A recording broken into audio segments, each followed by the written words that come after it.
Salam kawan-kawan, kita berada dalam iman Kristen. Kali ini kita akan membahas topik mengenai ajaran mengenai kerasukan setan.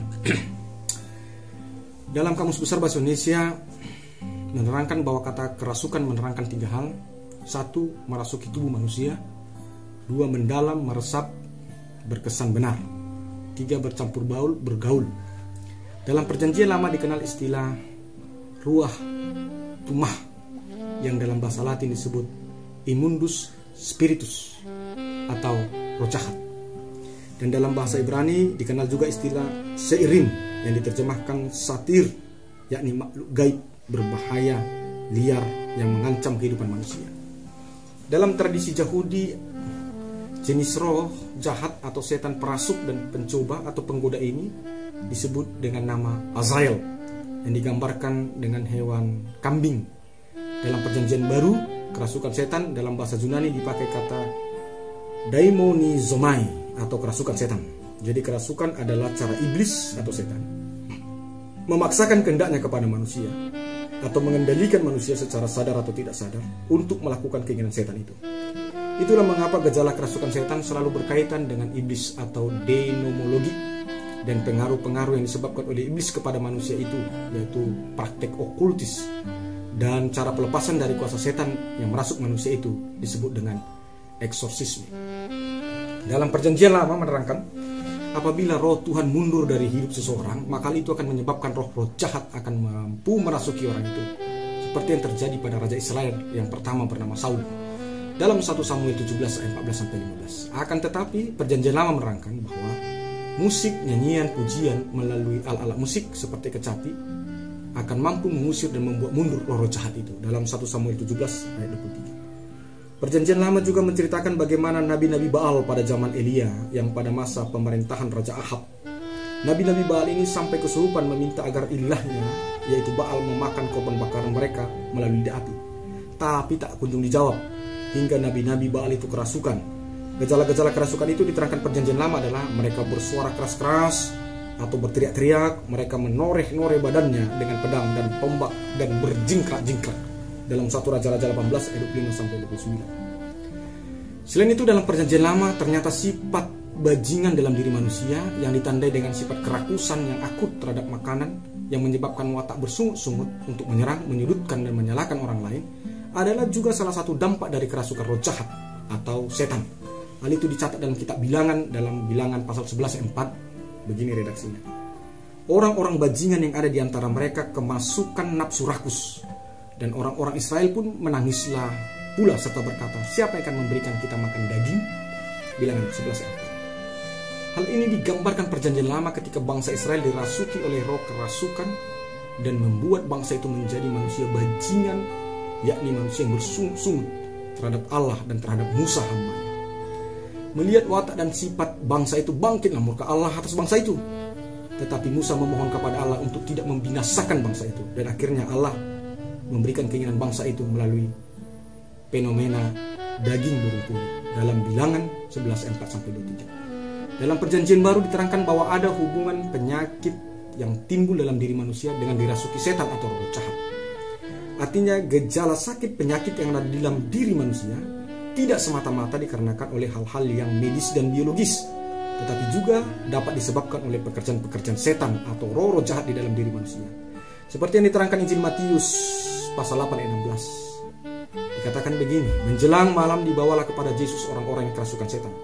Dan dengan sepatah kata Yesus mengusir roh-roh jahat itu dan menyembuhkan orang-orang yang menderita sakit. Matius 18 ayat 16.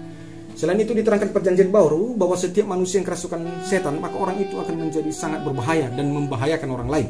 Dalam Matius 8 ayat 8. Dan menurut Injil Markus, setiap orang yang dirasuki setan maka akan membuat orang itu senang kepada dunia orang mati atau kuburan. Selain itu orang yang dirasuki setan yang sangat kuat akan memberikan kekuatan lebih kepada orang yang dirasukinya itu, melampaui manusia pada umumnya, seperti mampu mematahkan rantai yang mengikat dirinya. Selain itu ia juga akan menunjukkan gejala abnormal seperti siang malam berkeliaran di kuburan atau di bukit-bukit, berteriak-teriak dan memukuli dirinya dengan batu. Markus 5 ayat 4-5. Dan dalam Injil Lukas menerangkan orang yang dirasuki setan juga akan menunjukkan gejala yang abnormal seperti tidak mau berpakaian atau telanjang, tidak mau tinggal dalam rumah tetapi di dalam perkuburan. Lukas 8 ayat 27. Akan tetapi tidak semua orang yang dirasuki setan atau roh jahat akan menunjukkan gejala atau fenomena tersebut. Sebab perjanjian baru menerangkan manusia dapat dirasuki setan atau roh jahat tanpa menunjukkan gejala-gejala fisik dan gejala-gejala mental atau yang abnormal. Seperti Judas yang dirasuki setan atau roh jahat. Tetapi Judas tidak menunjukkan gejala-gejala gangguan fisik atau gangguan mental atau abnormal. Artinya manusia bisa tidak sadar bahwa dirinya sesungguhnya telah dirasuki oleh setan atau roh jahat. Tetapi dampak roh jahat yang merasuki Judas itu adalah munculnya keinginan jahat yang begitu kuat dalam dirinya untuk mengkhianati dan menjual guru dan Tuhannya kepada ulama Yahudi yang membenci Yesus. Hal itu diterangkan oleh Injil Yohanes yang menuliskan dalam Yohanes 13 ayat 7. Dan sesudah Yesus menerima roti, maka Judas kerasukan iblis. Maka Yesus berkata kepada Judas, "Apa yang hendak kamu perbuat, perbuatlah segera." Dalam Yohanes 13 ayat 27. Jadi hasrat kebencian yang kuat atau rasa kerakusan yang menggebu-gebu yang mendorong seseorang untuk melakukan tindakan kejahatan, itu juga adalah tanda-tanda kerasukan setan atau kerasukan roh jahat. Selain itu, tanda-tanda non-fisik atau tanda-tanda non-mental yang dimunculkan manusia ketika dirasuki setan atau roh jahat adalah ketika seseorang berani menentang, menginterupsi atau menentang kehendak Allah.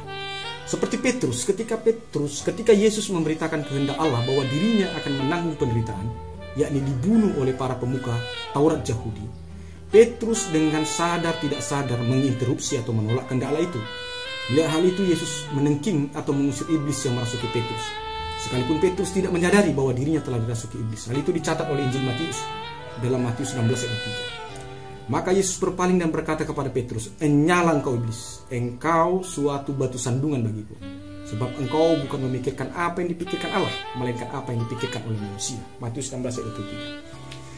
Jadi menentang kehendak Allah adalah salah satu indikasi bahwa seseorang itu telah dirasuki setan atau roh jahat. Menurut perjanjian baru, setan-setan atau roh jahat itu hanya takut kepada Yesus. Kenapa? Sebab setan-setan atau roh jahat itu mengenal dan mengetahui siapakah Yesus.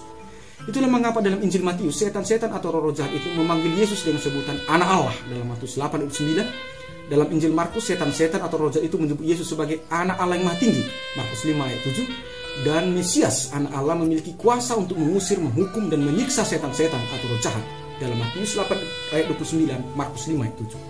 Itulah mengapa ketika Yesus mengutus ke-12 muridnya untuk memberitakan Injil, mereka memiliki kuasa mengusir setan-setan, mengoleskan minyak kepada orang sakit, dan menyembuhkan mereka dalam Matius 6 ayat 13. Wibawa ilahi dan kuasa penyembuhan pada diri Yesus begitu amat sangat kuat, sehingga hanya dengan menyentuh jubah Yesus saja, maka semua orang yang menyentuh jubahnya menjadi sembuh sakit penyakitnya. Dalam Matius 6 ayat 53-56. Bahkan perjanjian baru menerangkan setan-setan atau roh jahat dapat membuat seorang menjadi bisu dan memiliki penyakit ayan dengan gejala membanting-bantingkan tubuhnya, mulutnya berbusa, giginya bergertakan, dan tubuhnya kejang-kejang. Terkadang roh jahat itu menyeret orang yang dirasukinya itu ke dalam api atau kepada air untuk membinasakannya. Markus 9 ayat 17-18 tambah 22. Dan perjanjian baru menerangkan bahwa apabila roh-roh jahat telah diusir dari tubuh seseorang, maka roh-roh jahat itu akan pergi mengembara ke tempat-tempat yang tandus dalam Matius 12 ayat 3. Artinya tempat-tempat yang tandus adalah tempat berkumpulnya pada roh-roh jahat. Karena itu kita jauhkan diri kita kepada tempat-tempat yang kotor, tempat-tempat yang tandus. Karena di sana banyak roh-roh jahat. Artinya roh-roh jahat akan bersemayam di tempat-tempat yang tidak memiliki tanda-tanda kehidupan atau tandus. Itulah mengapa setiap orang yang kehilangan semangat hidup rentan sekali untuk dirasuki setan atau roh jahat. Akan tetapi setan atau roh jahat yang telah diusir itu akan selalu berusaha atau berdaya upaya untuk kembali merasuki orang yang telah dirasukinya dulu. Apabila setan atau roh jahat itu melihat dan menemukan manusia yang dulu pernah dirasukinya itu hidupnya masih kosong, maksud kosong di sini adalah hidupnya belum memiliki tuan atau pemilik, entah hidupnya milik Tuhan atau milik dunia, maka roh jahat itu akan membawa kawan-kawan lainnya untuk merasuki orang itu. Dan tentu saja, kata Yesus, kondisi yang kedua kali dia dirasuki akan jauh lebih parah dibandingkan dari kondisi waktu pertama dia dirasuki setan atau roh jahat dalam Matius 12 ayat 43-45. Itulah sebabnya setiap orang yang sudah pernah dilepaskan dari kerasukan roh jahat atau setan, maka seharusnya ia segera menyerahkan hidupnya menjadi milik Tuhan, agar jangan hidupnya masih kosong. Dari sekian banyak mujizat dilakukan Yesus, mujizat yang paling sering dan dominan dilakukan Yesus adalah mengusir setan atau roh jahat Bahkan perjanjian baru menuliskan ada hubungan kehadiran kerajaan Allah dengan pengusiran setan atau roh jahat. Seperti yang dikatakan Yesus dalam Lukas 11 ayat 2. Redaksinya begini. Sabda Yesus, tetapi jika aku mengusir setan-setan dengan kuasa Allah, maka sesungguhnya kerajaan Allah sudah datang kepadamu. Lukas 11 ayat 2. Jadi kita menemukan sebuah sebab akibat antara doimozimai atau kerasukan setan dengan baseli atau theo atau kerajaan Allah. Maksudnya jika kerajaan Allah hadir dalam hidup seseorang, maka segala kuasa dan pengaruh setan atau roh jahat akan undur darinya. Tapi sebaliknya, apabila kuasa kerajaan Allah tidak ada dalam hidup seseorang, maka setan dan roh jahat akan merasukinya. Kita telah belajar mengenai kerasukan setan menurut Alkitab, dan kita sudah tahu bahwa hanya di dalam nama Yesus setan takut. Jadi setan gak akan takut dengan bau kemenyan, setan tidak akan takut dengan bambu, dengan air atau segala macam. Dia tidak takut dengan itu, tapi dia hanya takut dan gentar di dalam nama Yesus. Karena setan tahu siapa Yesus. Yesus adalah anak Allah, Yesus adalah Mesias yang kudus dari Allah. Karena itu jangan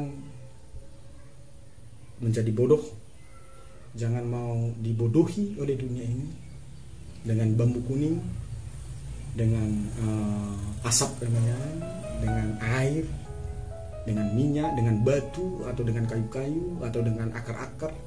Setan tidak takut dengan itu. Dia hanya membodohi kita. Tapi kebenarannya setan hanya takut in name Jesus Christ. Jika engkau ingin betul-betul mengalahkan setan, hanya di dalam nama Tuhan Yesus. Semoga memberkati. Tuhan Yesus memberkati.